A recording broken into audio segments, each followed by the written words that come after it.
Alright, so we're going to do a everyday people corner, and this focus on Chala Suzie McNee.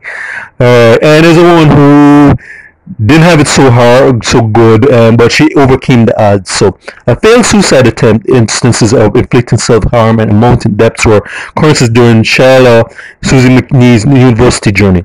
McNee celebrated a major milestone, having completed her Bachelor's of Law degrees from UE Mona about 8 years after she started. She began reading for a law degree in September 2012 after transferring from the Faculty of Humanities, which was enrolled as a liberal arts student.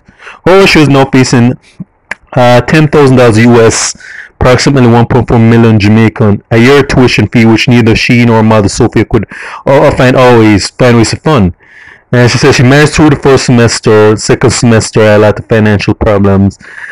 And because her mom couldn't help her, she had to drop out. Me doesn't mention what happened to the dad.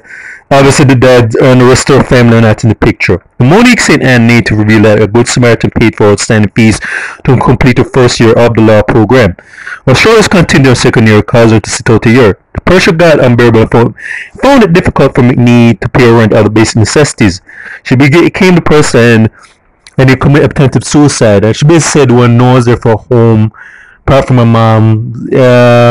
And basically said she started to find to take a dark turn by let's just say if I heals up she started to inflict self damage on herself. I said that she used to cut herself with a sharp instrument. I don't really want to get into it though, but she took numerous painkillers because she basically said that I really don't know what's happening with my life. So she all tried to commit suicide. So she was diagnosed with borderline personality disorder, manic depression, 2014. To mental breakdown of her exams, this caused her to take a leave of absence for 2 years. But McNee admitted that with a cloak of darkness around her, she was determined to complete. 2019, St. Hilda's Diocese High School graduate began third year at the Faculty of Law, even though she owed the university almost $800,000. Through perseverance, prayers, encouragement of friends and family. I'm wondering where the friends and family were at that time when she's going through this. I'm just asking. But let's continue. As well as assistance from the UE Development Endowment Fund, she successfully completed the degree program this July. And she's basically saying after I went through a lot, she's basically saying don't go down the road I went to where I just basically wanted to give up on life because of which burden she went through.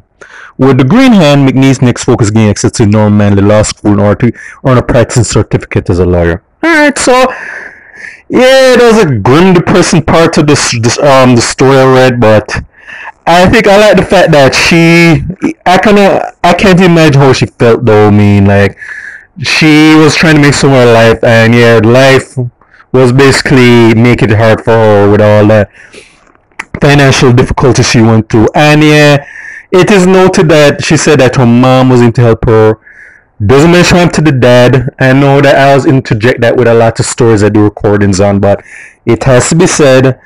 Or even what happened to the rest of her family. I'm guessing the rest of the family weren't really able, or sadly in some cases some families didn't care enough to help this girl out.